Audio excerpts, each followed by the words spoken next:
todos, eu sou Júnia Caetano, bem-vindos ao meu canal Rota do Céu. Eu espero que hoje o som esteja bom. Da última vez uns estava baixo, para outros estava normal. E que bom mais uma vez aqui com vocês. Já quero pedir logo do começo para vocês darem um like e compartilharem, né? Sobretudo se gostarem do conteúdo, para que mais pessoas possam ter acesso, né, a essa nossa prosa, né? E hoje eu vou falar sobre coisas muito interessantes. Vênus e Mercúrio retrógrados em Áries, ambos estão lá em Áries, olha aqui no mapa, tá vendo? Vênus a 7 graus, Mercúrio a 9. Já já a gente vai conversar a respeito. Vou falar sobre Júpiter em Gêmeos, olha aqui. Júpiter está a 13 graus de Gêmeos e vamos compreender uma série de coisas que estão acontecendo desde quando ele ingressou neste signo, e a visita assim quase um ano e só voltará daqui a 12 anos. E eu também quero contar uma história para vocês sobre os nomes de Deus, né? É uma historinha muito interessante que tem muito a ver com a nossa tecnologia, com essa fase da humanidade que nós estamos, né? Eu vou contar tudo isso, essa história no final do vídeo, ok? Então veja, eu começo falando desses dois planetas em movimento retrógrado, né? A retrogradação é um movimento aparente, não é que o planeta vai andar para trás, né? Mas conforme o movimento que eles fazem, dá esta impressão. E foi observado que quando um planeta está retrógrado, é um período interessante para a gente repensar, reavaliar, refazer, rearrumar tudo que tem a ver com este planeta no signo e casa que ele está. Então, aqui veja uma mulher dando marcha a ré. É mais ou menos isso quando o planeta está retrógrado, não é? Não é uma maldição e nem o fim do mundo, não. Né? É claro que tem coisas que são interessantes não se desenvolver neste período. Ok? Eu já vou até comentar a respeito. Então, veja, eu começo aqui falando do Mercúrio. Ele vai ficar retrógrado de 15 de março a 9 graus de Áries e volta em movimento direto dia 7 de abril a 26 graus de Peixes. Então, vejam aqui neste gráfico, não é? Olha aqui ele a 9 graus. Ele estava vindo lá do grau 27 de Peixes, vindo tranquilamente, passou por todos esses graus. Veja onde você tem isso no seu mapa natal. E agora, aos 9 graus, ele começa o movimento para trás, retrógrado. E depois vai voltar de novo a passar por todos esses graus novamente. Ok? Então, veja, quando o Mercúrio esteve em Peixes, Mercúrio em Peixes tem muita imaginação, é muito intuitivamente. Isso é muito bom para quem é músico, para quem escreve, né? Para quem medita. Mercúrio em Peixes é bem transcendental, também bastante distraído, esquecido, não é? E às vezes traz um lado de desatenção. Agora, Mercúrio em Áries é outra pegada. Esse é um posicionamento do sinecera, sem cera, sem polimento. O sincero é aquele que fala na lata. Então, Mercúrio em Áries ele é bastante impulsivo, direto, objetivo e às vezes magoa sem ter intenção disso, né?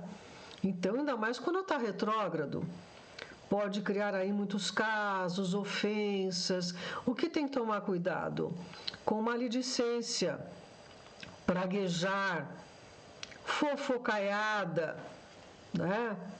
E falso testemunho, assinar algo antes de ler todas as cláusulas, começar a espalhar coisas porque ouviu só um pedacinho da história e quando vai ver não era bem assim. Então a gente tem que tomar um certo cuidado.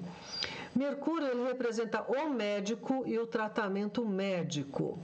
Quando ele está retrógrado, geralmente não é uma época interessante para fazer cirurgia. Ah, mas a minha cirurgia está marcada. Então entrega para Deus. Capricha no pré e no pós-operatório. Presta atenção na medicação, né? Nas questões de asepsia, de higiene, com curativo, e enfrenta e passa por isso, não é mesmo? E costuma trazer também em Áries muitas enxaquecas, sinusite, né? Áries rege a cabeça e o rosto, então essas partes podem ficar mais sensíveis, né? Então, Mercúrio também tem a ver com o aparelho respiratório e com os intestinos. Então, podem também surgir mais casos, né, que mexam aí com essas partes do organismo, né? Por quê? Mercúrio em Áries é inflamável. Áries é um signo de fogo, né? É regido por Marte. Então, pode trazer mais estados febris, inflamatórios, infecciosos, né? Pruridos, coceiras, alergias acima da média. Ok? Então, neste período, é muito bom para fazer uma faxina nas gavetas, terminar um trabalho que você deixou lá num canto, ou até mesmo um artesanato, algo que você deixou lá em stand-by. Então, o que é interessante com Mercúrio retrógrado? Não é iniciar algo, é retificar algo que esteja em andamento, sabe? Então, vamos observar. E Vênus? Vênus vai ficar retrógrado de 1 de março a 12 de abril. Então, Vênus estava vindo também de Peixes, né? Lá do grau 24, estava vindo, entrou em Áries. Quando ela chegou aqui, no grau 10, começou a retrogradar e depois vai passar por todos esses graus de novo. Vênus tem a ver com a estética, com a beleza, com os valores e com o dinheiro. Então, Vênus retrógrado não é muito interessante fazer tratamentos estéticos e corretivos. O resultado não é muito bom. Ainda mais em Áries, que traz um lado mais rápido e impulsivo, Vênus está em exílio em Áries, porque rege o signo oposto, Libra. Então, ali em Áries, as coisas podem ficar um pouco precipitadas e colocar os carros diante dos bois, né? E não é difícil também ter um lado mais inflamável nas relações amorosas e sociais, né? Às vezes é um período de intrigas, de desentendimentos, e às vezes por pequenas coisas, né? E Vênus tem a ver com o investimento. Portanto, quando ele está retrógrado, há que se tomar muito cuidado com o dinheiro, ok? Para não queimar o dinheiro, não jogar o dinheiro pela janela, não gastar impulsivamente. Compra uma coisa cara, só vai usar um dia. Então, não haja por impulso, né? E é bom também para reavaliar os amores. Às vezes um relacionamento que começa com Vênus em Áries começa retrógrado, né? Começa com muita paixão e tal, aí depois quando Vênus entra em movimento direto, a pessoa vai falar, olha, te ver não é tão bom quanto na semana passada. Pode rolar isso, tá bom? E eu quero falar também sobre o trânsito de Júpiter em Gêmeos. Vamos aproveitar, já está terminando praticamente, né? Por quê? Ele ingressou em 26 de maio de 24 e vai ficar até 9 de junho de 25. A próxima vez é daqui a 12 anos. Então, se você tem Sol, Lua, Ascendente, o que você tiver em Gêmeos, aproveite. E na casa que você tem Gêmeos, Júpiter está vindo, abrindo, dando oportunidade, crescimento, projeção. Você vendo as coisas de uma maneira panorâmica. É isso que Júpiter indica em Gêmeos, não é? E a última vez foi há 12 anos atrás, de 12 de junho de 2012 a 25 de junho de 2013. Lembram que o mundo acabou em 2012? Aquele mundo que a gente conhece não existe mais, não é? E quanta coisa aconteceu na humanidade de 2012 para cá. Realmente fechou um ciclo e começou outro, não é? Então, quais os desafios de Júpiter em Gêmeos? Né? Essas imagens mostram bem placas em várias direções, né? Vários caminhos. Gêmeos está sempre na encruzilhada, né? É regido por Mercúrio.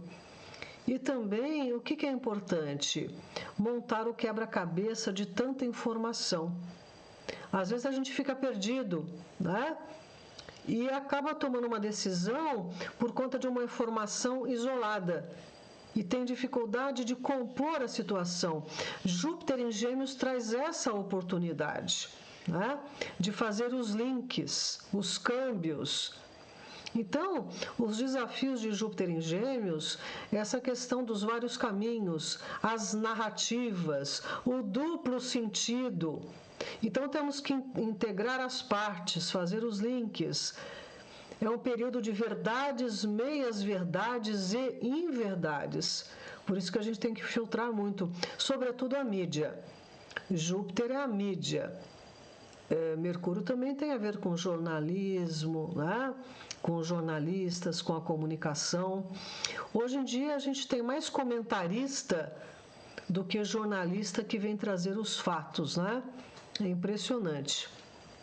Então, uma das coisas difíceis de Júpiter em Gêmeos é considere primeiro os fatos, depois você pode distorcê-los quanto quiser.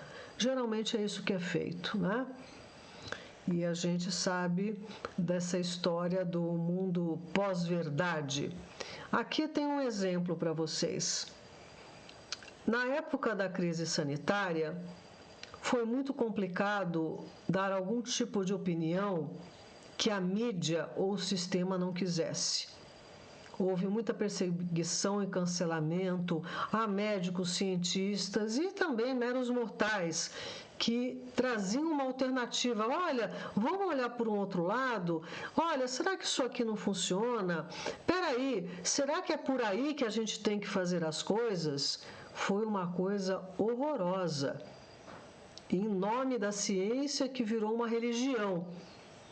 E a ciência não é Deus. A ciência é feita por cientistas que são humanos, que erram também.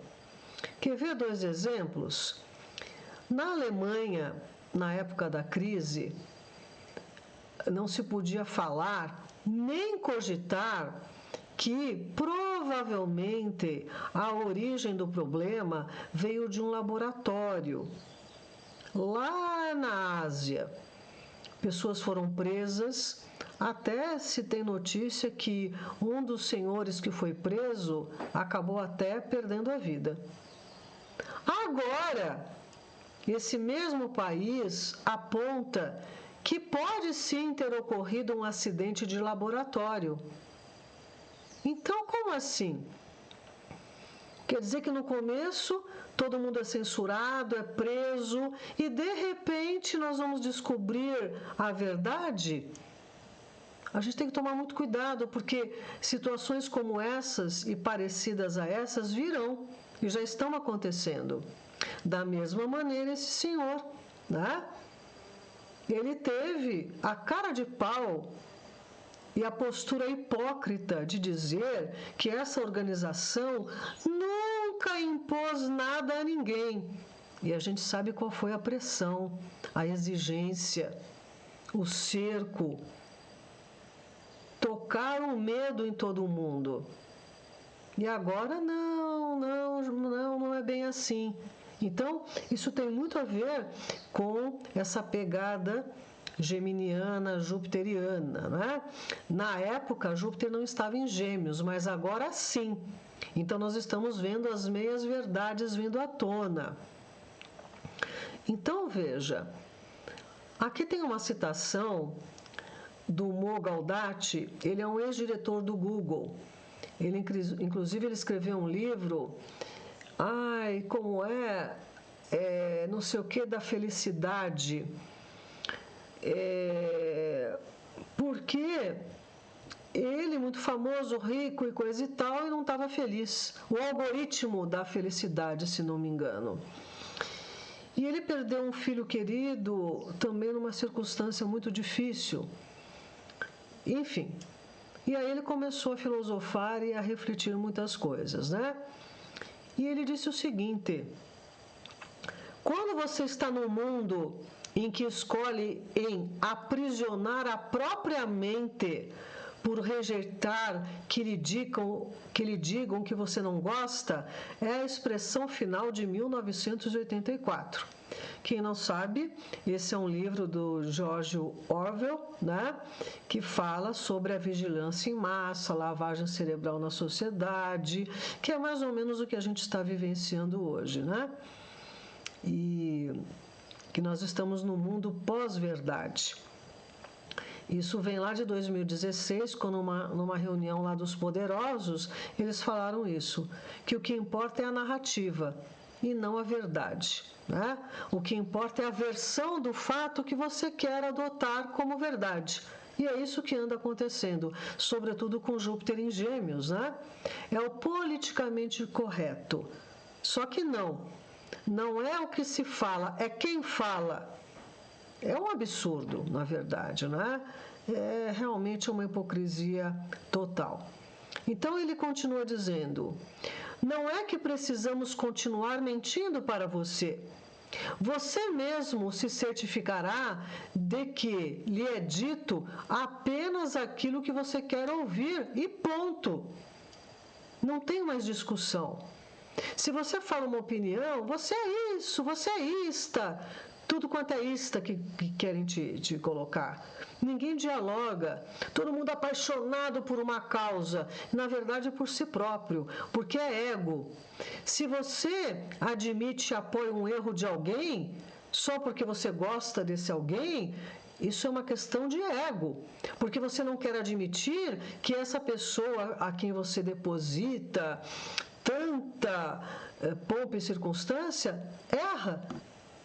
Então, é uma falta de humildade e de esclarecimento e de honestidade consigo próprio. Então, ele termina: não temos mais o desejo que nos seja dito a verdade. Então, está muito complicado hoje em dia para a gente filtrar. E essa busca da verdade, da iluminação, vem desde os tempos primórdios, né? Por conta do fogo proibido. E eu acho que muita gente conhece aqui a história de Prometeu. Ele é da primeira geração divina de titãs. Titãs eram muito maiores do que gigantes, eram titãs, né? O mundo teve uma outra configuração. Muito bem. Este Deus, aqui, ele está aqui com o fogo, ele foi o co-criador ao lado de seu irmão Epimeteu. Prometeu é o que vê antes, Epimeteu é o que vê depois. Então eles criaram a raça humana. E ele concedeu, o Prometeu, ao ser humano o poder de pensar e raciocinar, bem como lhes transmitiu os mais variados ofícios e aptidões. E esta preferência de Prometeu pela companhia dos homens deixou Zeus enciumado. Zeus é Júpiter, é o mesmo nome para a mesma divindade.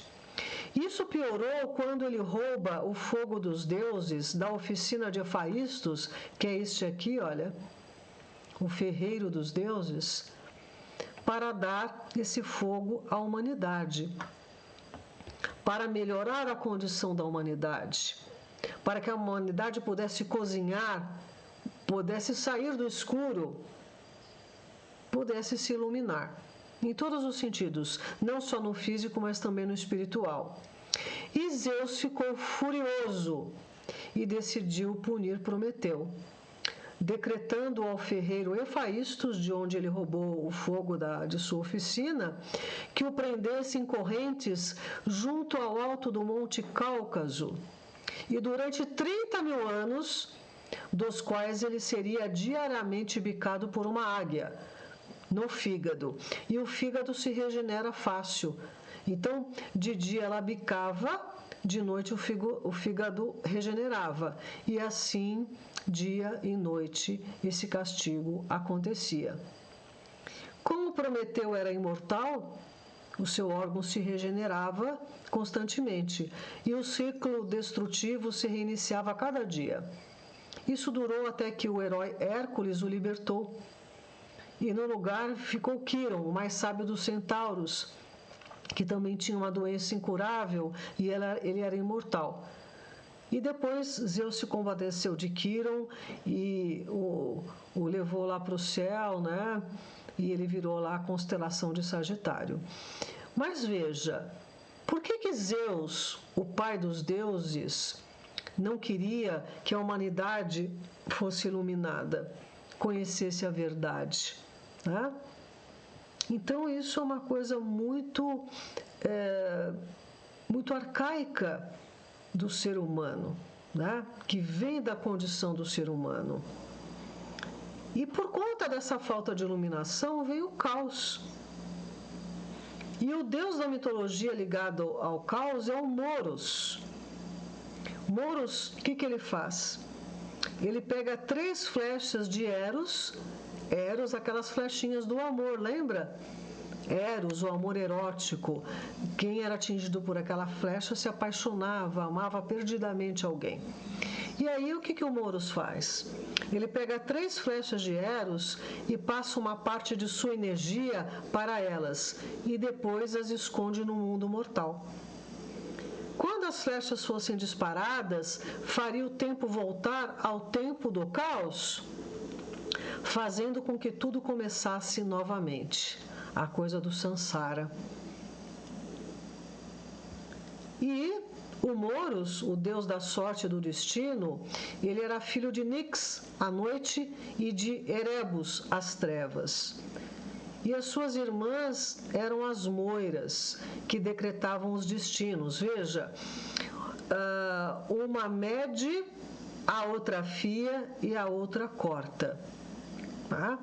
Então, elas se incumbiam de que o destino que Eros promoveu fosse cumprido, o destino da morte. E nós agora estamos vivendo a teoria do caos, deliberadamente. O símbolo do caos origina-se da história de Eternal Champion, né? E que fala da dicotomia da lei e caos. Então, olha que interessante. A flecha, as 3 flechas de Moros, né? Aqui vem promover o caos. E aqui, essas flechas são dispostas assim. Então, neles, o símbolo do caos é composto por 8 setas em um padrão radial. Em contraste, o símbolo da lei é uma única flecha vertical, indo para cima, para a justiça mais elevada. É também chamado de braços do caos, as flechas do caos, a estrela do caos, a cruz do caos, a caosfera. Ou o símbolo dos 8, que são as 8 flechas. E esse símbolo foi adotado por ocultistas modernos, principalmente praticantes da magia do caos, vem lá do Aleister Crowley, e também por anarquistas e punks. E é o símbolo do movimento fundado pelo Dugin. Pesquisem aí quem é o Dugin. Né? Ele não é só o mentor lá do governante de Moscou. Tem muita gente simpatizante com ele, inclusive no Brasil. Ele já veio várias vezes aqui no Brasil dar palestra. Parece que a última vez foi lá na Universidade Federal do Rio de Janeiro, né? Então ele tem muitos adeptos, viu? Em várias partes do mundo. Eu sugiro que vocês assistam aqui esse vídeo que está no link, que fala mais profundamente sobre esse tema, ok? Então veja, nós estamos num momento caótico, onde a inversão de valores é impressionante. Sobretudo, que veio muito dessa agenda globalista, essa agenda woke, né? Que veio distorcer e desagregar muita coisa. Eu não sou contra o amor livre, só que desde os anos 70 isso não é um problema, né? O que eu acho um absurdo é uma imposição de regras distorcidas e, sobretudo, atingindo os pequenos. Muito bem. Olha que coisa interessante. Eu já fiz vários vídeos sobre a Agenda 2030. São 17 pontos muito fofos para o bem-estar da humanidade, só que não. Um deles é a fome zero e a agricultura sustentável. Vejam isso aqui.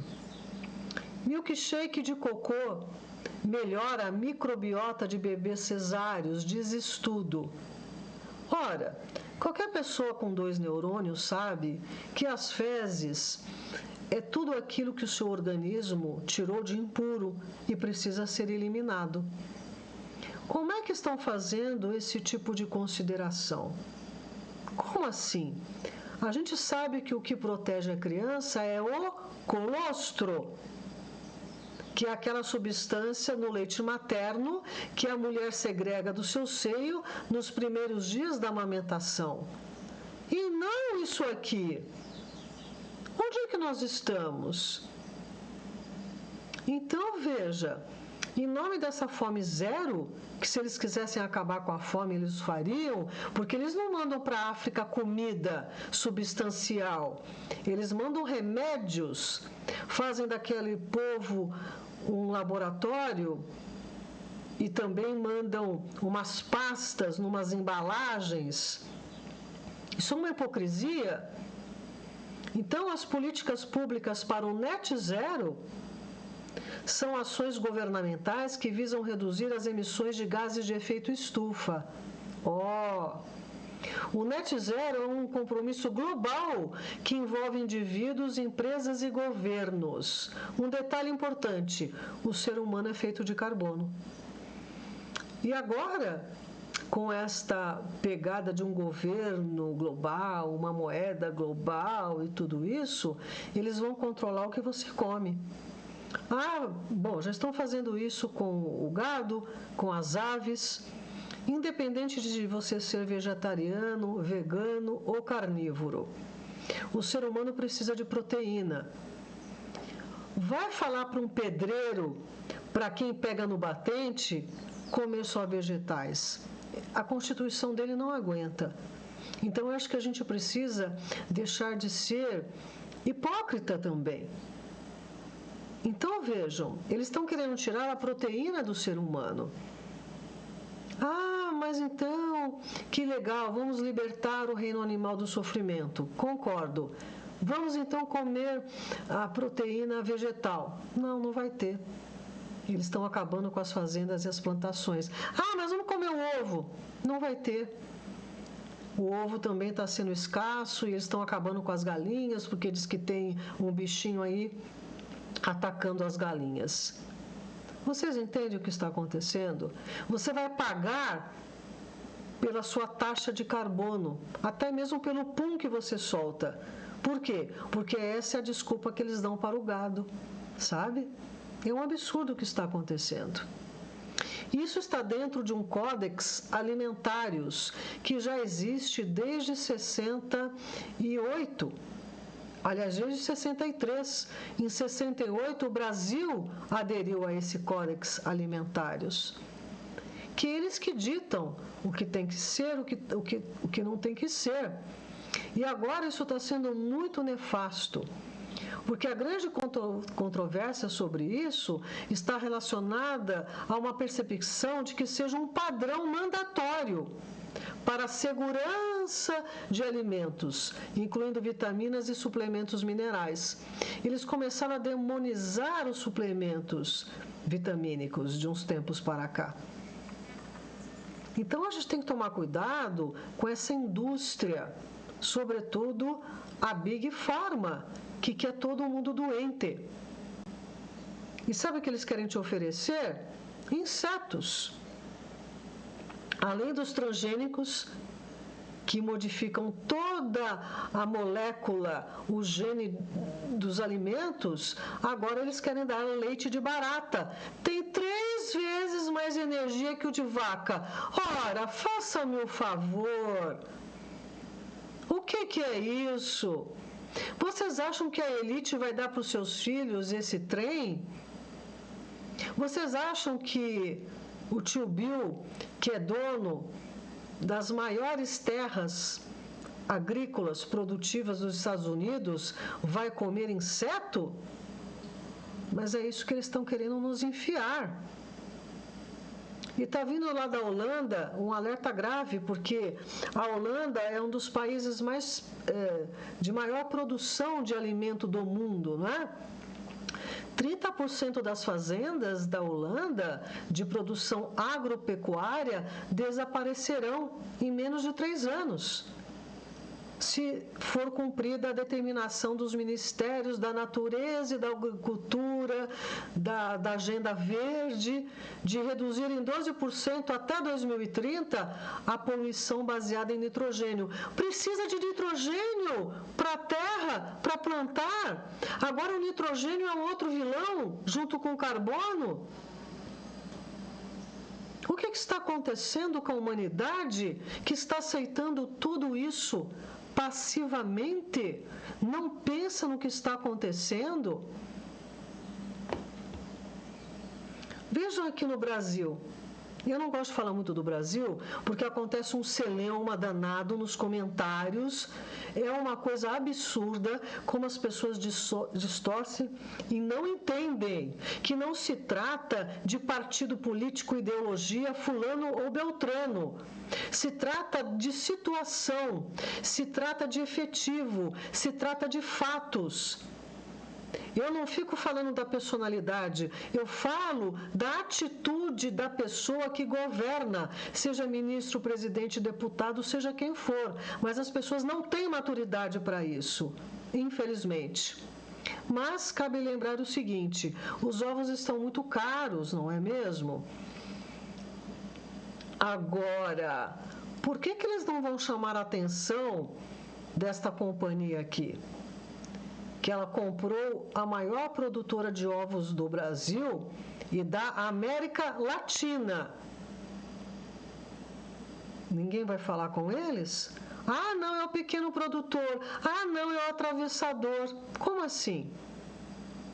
Esta empresa aqui, ela é líder global em carnes e ela investiu nessa empresa mantiqueira, que é a maior produtora de ovos da América do Sul. Então, olha o monopólio, né? E essa empresa brasileira, ela processa carne. E ela possui fábricas em vários países, inclusive no Brasil, na Espanha, no Mato Grosso do Sul. Ela é a maior empresa de processamento de carne do mundo, carne artificial. É isso que eles querem nos dar. E essa empresa, ela esteve dentro de uma situação, de uma das maiores ações de corrupção do nosso país. Mas passou batido, ela foi isenta, inclusive foi retirada uma multa desta empresa, como se nada tivesse acontecido. O que é isso? É a meia-verdade, é o mundo pós-verdade. E as pessoas aceitam, né? E outra coisa impressionante, houve uma reunião dia 20 e 21 de setembro de 24, chamado Cimeira do Futuro, onde vários representantes mundiais fizeram o Pacto para o Futuro sobre Governança Global. É a nova ordem mundial. E o primeiro item era paz e segurança. que é o item 16 daquela Agenda 2030, paz, justiça e instituições eficazes. Só que não. A Europa, através da OTAN e da União Europeia, está querendo agora investir 800 mil milhões de euros em rearmamento. Porque quem é o inimigo agora? É Moscou. Aliás, é um novo velho inimigo, né? Porque eles sempre precisam ter um inimigo. Então, veja, eu gostaria também que vocês pesquisassem melhor, porque ninguém é santo. Nem Moscou, nem Kiev, nem os Estados Unidos, nem ninguém. Então, não sei se vocês já ouviram falar do Pacto de Varsóvia. Esse foi um acordo da antiga União Soviética com a OTAN. Tá? Então, podem ter certeza que esse conflito lá em Kiev é da OTAN com Moscou e pilhado pelo ex-presidente dos Estados Unidos. Então, o que foi tratado? Que na dissolvência, a OTAN foi criada por conta do medo da potência nuclear, das armas nucleares da antiga União Soviética. Mas aí a União Soviética se dissolveu, mas a OTAN não. E qual foi feito o acordo? Que não se integrasse nenhum país ali, fronteira com a Rússia, para a OTAN. E o que aconteceu em 2022? O ex-presidente dos Estados Unidos convidou e abriu para que a Ucrânia fizesse parte da OTAN. E aí que começou a confusão. E Moscou tomou isso como uma afronta, como uma quebra de acordo e tomou uma decisão e invadiu a Ucrânia. É errado? Tudo é errado. Uma guerra é um erro total. Só que o diabo não é assim como se pinta. Muitas coisas estavam acontecendo na Ucrânia, inclusive misteriosas, com relação ao filho do ex-presidente dos Estados Unidos. Então, é justificável ou não? Mas só que agora ninguém quer parar esta guerrinha. A União Europeia, o Macron, todo mundo quer continuar. Só que eles não têm dinheiro para isso. E de onde vai vir esse dinheiro? Provavelmente da população. Mas como? Pode haver um confisco. Mas de que maneira? Nós vamos ver aqui. Daqui um pouco eu mostro para vocês. Outra coisa absurda, né? Lá no Oriente Médio, se pretende interromper eletricidade lá na faixa, né? Essa medida compromete o fornecimento de água para 600 mil habitantes. Claro, qual é o motivo? É para a gente pressionar aquela agência, aquela facção, aquele grupo que toca o terror lá em nome da defesa dos palestinos, né? Mas e daí? 600 mil vão perecer? Olha aqui o Stellium, né? Nós tivemos a lua nova e o eclipse agora, dia 14 de março, né? E envolvendo peixes, conjunção a Saturno. Cara, vão interromper a eletricidade, as pessoas vão ficar sem água, sem luz, sem nada. É muito sério o que está acontecendo. Então, veja aqui, de onde eles vão tirar dinheiro do povo europeu? A Lagarde, né? Ela quer lançar o euro digital até outubro de 2025. A importância é fundamental, porque é controle. É igual o Drex aqui no Brasil, né? Todo o dinheiro ligado ao Banco Central de cada país e você vai ser controlado em tudo. Rastreamento de transações em tempo real. Potencial para bloqueio de pagamento. Olha, você está consumindo muito carbono, sabe? Você não vai poder comprar mais isso, isso e aquilo. E pronto. Isso não está longe de acontecer. Deduções fiscais automáticas, restrições em saques de dinheiro e dinheiro programável com datas de expiração. Você não vai poder ter mais um dinheiro na poupança ou gastar daqui 2 anos para umas férias. Não, você vai ter um prazo para gastar. E como eles quiserem. Vocês pensam que isso é brincadeira? Pesquisem. Mas uma das metas é consumo e produção responsáveis. Então veja, não se trata de direita ou esquerda, de democrata ou republicano, de capitalismo ou socialismo. Tudo isso é manejado por uma única mão, que é o governo oculto do planeta, que está implantando a tecnocracia. A tecnocracia é um governo que os representantes não são eleitos pelo povo, como a democracia, e sim por técnicos que sabem o que é melhor para você. Os direitistas querem livrar o sistema dos comunistas. Os tecnocratas também querem se livrar do sistema burocrático e estão usando as causas dos direitistas. E quando os tecnocratas terminarem, direita e esquerda não mais importarão.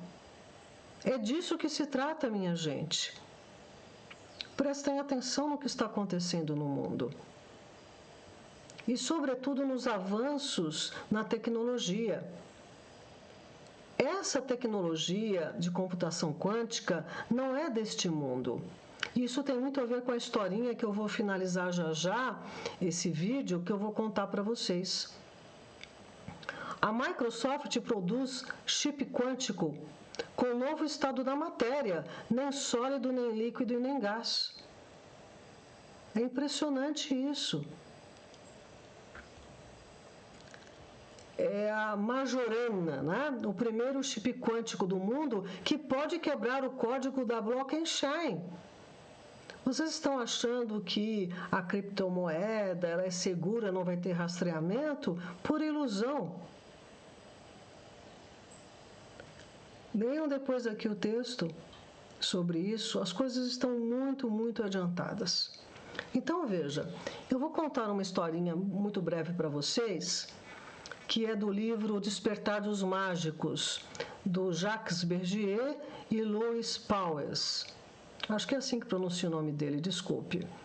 Então, Jacques Bergier, ele fundou a revista Planeta, né, lá na França, e que deu origem à nossa Planeta aqui no Brasil, da qual eu comprava toda semana, acho que era mensal, na banca de jornal, ela era quadradinha, isso nos anos 70. Não existia internet. A gente lia muito, né? Eu lia muito. E foi ele que cunhou o termo realismo fantástico, com o Louis, né? Ele e o Bergier, e que resultou nesse livro O Despertar dos Mágicos, né? E a Planeta ela teve brilhantes editores. O Inácio de Loyola Brandão, o Luiz Pellegrini, o Edenilton Lampião, o Eduardo Araia, entre outros. Então, era fantástico mesmo, né? Então, o que ele disse, né? Repito, o fantástico a nossos olhos não é o imaginário, mas uma imaginação poderosamente aplicada ao estudo da realidade descobre que é muito tênue a fronteira entre o maravilhoso e o positivo, ou, se preferem, entre o universo visível e o universo invisível. Lembra-se da mágica da física quântica. Existe talvez um ou vários universos paralelos ao nosso. Creio que não teríamos empreendido esta tarefa se, no decorrer da nossa vida, não tivesse acontecido sentirmos-nos realmente, fisicamente, em contato com outro mundo. E aí eles escreveram O Despertar dos Mágicos. E essa história que eu vou contar é do Arthur Clarke, neste livro. Não sei se vocês conhecem, mas ele é um escritor de ficção científica e o livro dele é que inspirou o filme 2001, Uma Odisseia no Espaço.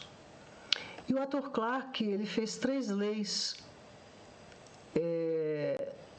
que têm a ver com essa realidade fantástica, né?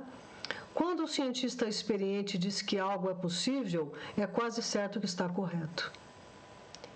Segunda lei, o único caminho para descobrir os limites do possível é aventurar-se um pouco além deles, adentrando o impossível. E a terceira lei, qualquer tecnologia suficientemente avançada é indistinguível de magia. A nossa tecnologia não parece uma coisa mágica? Vocês acham que o CERN ali não abre portais para que a gente avance extraordinariamente em tudo que está sendo feito? Com essa proposta do transhumanismo, essa imortalidade? Pensem nisso. Bem, então eu vou encerrar aqui contando essa história, né? Os 9 bilhões de nomes de Deus. Então, o que ocorre, não é? Um mosteiro tibetano, ele fez uma encomenda de um computador eletrônico. E aí o dono lá da empresa perguntou, né, no que ele ia utilizar. Aí o lama disse, o que me interessa são letras, não números. Eu vou pedir que você modifique o circuito de saída de forma que imprima letras ao invés de coluna de números. Aí o cara falou, não estou entendendo muito bem. Aí ele disse, desde que a nossa instituição foi fundada, há mais de 3 séculos que nós consagramos um determinado trabalho. É um trabalho que pode parecer estranho, mas eu peço que você ouça com a maior largueza de espírito. É simples. Tentamos organizar a lista de todos os nomes de Deus. Temos excelentes motivos para crer que todos esses homens incluem, quando muito, 9 letras do nosso alfabeto. Você sabe que o número 9 é mágico. Nós estamos no número 9. Eu comecei esse ano falando e fazendo um vídeo sobre isso também, né? Aí o cara pergunta, e vocês se ocuparam disso durante 3 séculos? Sim, e a gente tinha calculado que a gente ia precisar de 15 mil anos para terminar o trabalho. Só que agora tem a computação, né? Aí o monge disse, chame a isto um ritual se quiser, mas é uma das bases fundamentais de nossa religião. Vocês estão vendo essa imagem aqui do lado? É de uma biblioteca que foi descoberta no mosteiro Sakya, lá no Tibete, em 2003, porque ela estava escondida atrás de uma parede artificial. Isso aqui são 84 mil manuscritos em sânscrito, em chinês, em tibetano e em línguas que não existem mais. Aqui tem a história de 10 mil anos da humanidade. Imagine vocês, que impressionante. Muito bem, aí dizia o monge, os nomes do Ser Supremo, como seja Deus, Júpiter, Jeová, Alá, etc., não passam de etiquetas feitas pelos homens. Então, o que eles querem mesmo é o verdadeiro nome de Deus.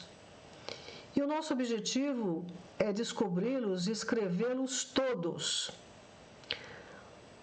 Mas um problema mais importante será o de preparar circuitos especiais para eliminar combinações inúteis. Por exemplo, nenhuma das letras deve aparecer mais de 3 vezes, sucessivamente. Desta forma, concluiu calmamente o lama, aquilo que nos levaria ainda 15 milênios estará terminado em 100 dias. Muito bem. Aí o dono da empresa concordou, né? Eu não duvido que possamos modificar a máquina tipo 5, mas não será fácil enviá-la para o Tibete. Aí o Lama fala, nós vamos cuidar disso, cuida da sua parte aí do computador, que o transporte a gente vai se encarregar. Aí ele falou, vocês desejam que 2 dos nossos engenheiros acompanhem a situação? Aí o cara falou, sim, até mesmo para vigiarem a máquina durante 100 dias. Muito bem. Foram 2 engenheiros para lá. E já tinham se passado 3 meses. E um deles, o Jorge, que estava dando suporte lá, via que semana após semana a máquina tipo 5 modificada cobrira milhares de folhas de uma incrível algaravia. Então, estava um processo muito acelerado, né? Eles estavam conseguindo atingir o objetivo. Aí o outro, que estava junto com esse Jorge, o outro engenheiro, falou, ouve, Jorge, vamos ter aborrecimentos. Porque a máquina escangalhou? Não. Acabo de descobrir o objetivo da operação dos monges. Ah, mas isso a gente já sabia. Sabíamos o que os monges queriam fazer, mas não sabíamos por quê. Escuta, Jorge, o velho acaba de me explicar. Eles creem que, assim que tenham escrito todos aqueles nomes, e segundo pensam, são cerca de 9 bilhões, o objetivo divino será atingido. E a raça humana terá realizado a tarefa para que foi criada. Aí ele ficou estupefacto, né? Então, e depois? Esperam que a gente se suicide? Inútil, Jorge. Quando a lista estiver terminada, Deus intervirá e será o fim. Quando terminamos, será o fim do mundo? Aí o outro falou, bem, há uma solução, uma pequenina sabotagem inofensiva. O avião vai chegar para buscá-los, né? Dentro de uma semana. E a máquina acaba o trabalho dentro de 4 dias. A razão de 24 horas por dia. Basta-nos começar a reparar qualquer coisa durante 2 ou 3 dias para atrasar o processo. Se calcularmos bem, podemos estar lá embaixo, né, buscando o avião, no aeroporto, quando o último nome de Deus sair da máquina. 7 dias mais tarde, enquanto os pequenos pôneis desciam com os 2 engenheiros lá do alto da montanha, lá do monastério, um deles falou, né? Eu sinto um pouco de remorsos. Não fujo por medo, mas porque me faz pena. Eu não gostaria de ver a cara daqueles pobres homens quando a máquina parar. Na minha opinião, disse o outro engenheiro, eles desconfiaram que fugimos, o que os deixou indiferentes. Agora já sabem até que ponto a máquina é automática e que não precisa de vigilância. E supõe que não haverá nenhum depois. Então, os monges estavam convictos disso, que a partir do momento que os 9 bilhões de Deus fossem registrados, Deus ia intervir na humanidade. Aí um deles perguntou, né, o que aconteceria ao computador elétrico? Na sua fúria e desapontamento, iriam os monges destruí-lo? Ou então recomeçariam tudo? Como se lá estivesse o Jorge, ele começa a ver ali o grande lama e os seus assistentes que examinavam as folhas, enquanto alguns noviços recortavam os nomes barrocos e os colavam no enorme caderno. E tudo aquilo era feito em religioso silêncio. Só se ouviam as teclas da máquina batendo no papel como se fosse chuva miúda. O próprio computador, que combinava milhares de letras por segundo, estava completamente silencioso. Aí, a voz de um dos engenheiros interrompeu o seu devaneio. Lá está ele, que grande alegria que dá. Então chegou o avião, né, para eles irem embora antes do que eles imaginavam, que os monges iam perceber que, como eles sabotaram o computador, eles não iam chegar ao objetivo deles. Então ele disse, aquela visão, né, do avião já ali pousado dá uma vontade de beber um grande copo de uísque gelado. E aí o engenheiro começou a cantar, mas depressa se calou. As montanhas não o encorajavam. Jorge consultou o relógio e disse: estaremos lá dentro de 1 hora. Aí o outro perguntou: pensas que o cálculo já terminou? Aí o outro engenheiro não respondeu e levantou a cabeça. E ele viu no rosto desse engenheiro que levantou a cabeça um rosto muito branco, voltado para o céu. Olha, murmurou Schuch. Jorge, por sua vez, levantou os olhos. Pela última vez, por cima deles, na paz das alturas, uma a uma das estrelas começaram a extinguir-se. Então não adiantou nada eles quererem sabotar. Os monges conseguiram encontrar os 9 bilhões dos nomes de Deus para intervir na situação da humanidade. Então, essa história de Arthur Clarke pode ser muito reflexiva para os dias de hoje. A questão do transhumanismo, da IA, da coisa artificial. Eles estão criando uma nova religião. Tá? Eu falei no vídeo passado sobre o neopaganismo, que a questão agora, o neopaganismo é a cultura de um Deus artificial, de um Deus máquina, de um Deus transhumano, nos trazendo uma promessa de imortalidade que é diferente de eternidade. Então, dentro de tudo que eu expus hoje para vocês, vamos observar esse Júpiter em Gêmeos. Existe um ditado pagão muito antigo que diz: há uma saída, pense, depois não reclame se for servido no nosso sabá. E a humanidade está se furtando a essa faculdade única, que é o pensamento. Ela quer que os chats, a IA pense, decida, tudo por si. Então, estamos entregando o nosso poder, estamos consentindo isso. E nos afastando da espiritualidade, da origem, da fonte. Essa IA finge ser a fonte, não é a fonte da nossa origem. Então, o que eu trago para vocês é uma profunda reflexão com esse Mercúrio e Vênus em Áries.